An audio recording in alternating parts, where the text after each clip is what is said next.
on you! CWU, shame on you! Let's do one more chant. I think we have some more media here. Hi there.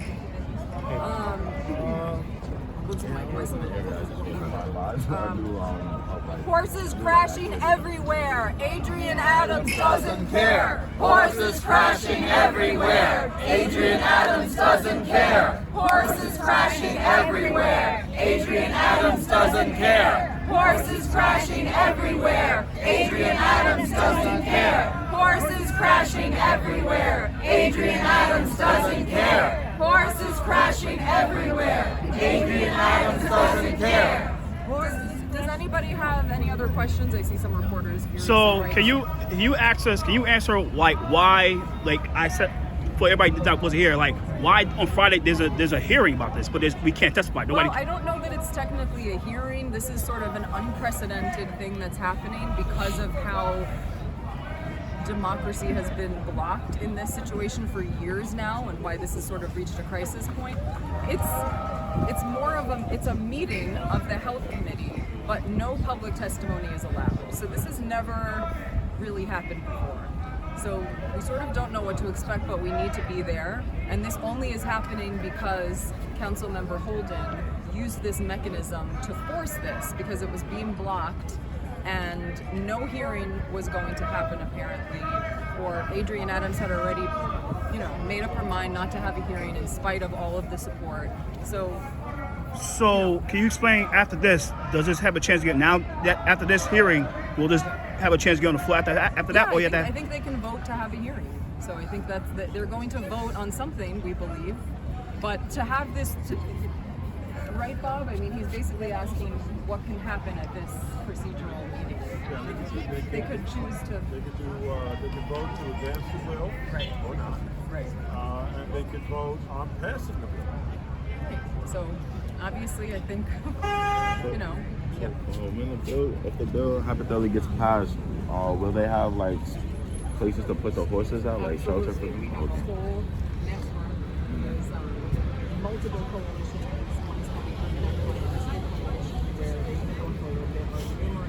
We've already facilitated and helped with rescues of horse carriages that had ended up in peril in the past, including last year, a horse named Bernard that was discarded and as a result of being discarded ended up in a bad situation needing help, and now he's thriving. It needed much vet care. He's thriving, living on grass, running free.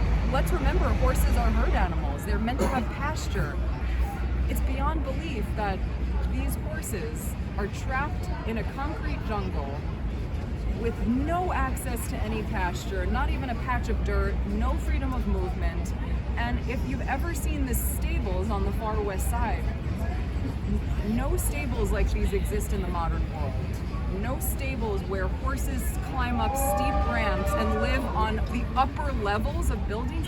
This does not exist in the modern world for a reason, because it's wildly inhumane and unsafe for everyone involved. These are stables from another century that should not have no business operating. And the horses are being denied what comes naturally to them. And this is not just our opinion, this is the opinion of multiple experts and veterinarians, people who work with horses. Oh, we have Mike Petrelli, I'm sorry I forgot.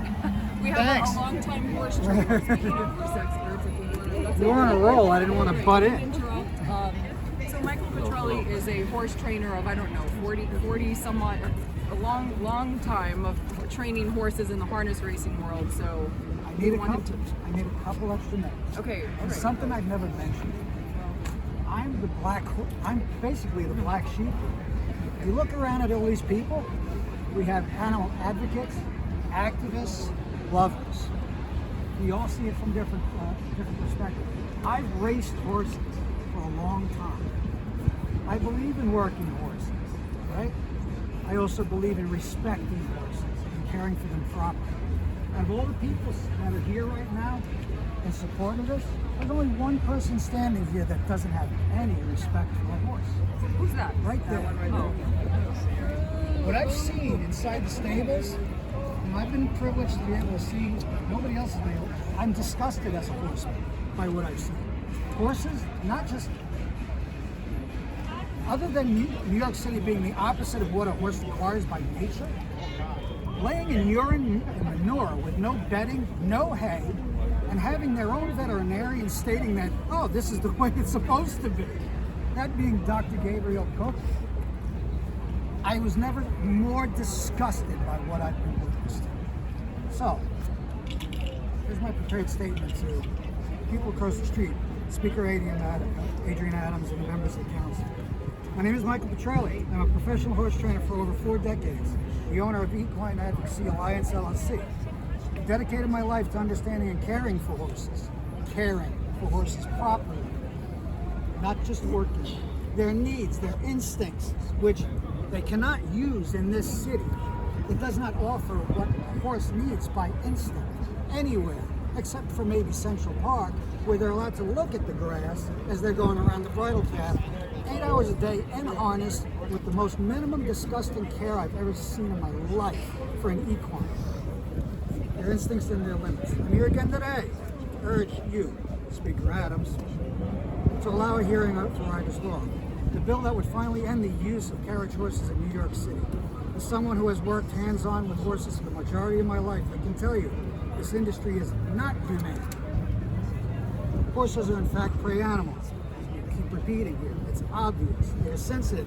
A horse this morning, I was in the park on 6th Avenue on the hack line, first horse in the hack line, pigeons, took off. 2 of the drivers had to catch him up on the sidewalk. I have the video on my phone. Spooking, which they say doesn't happen.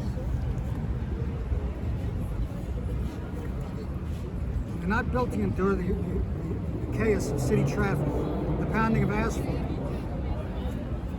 Minimally, there's a reason horses walk on dirt. Their hooves they're a pump for their heart. While standing on steel and asphalt, that's why you see swelling in their legs. Gabriel Cook and their drivers and owners will never tell you that.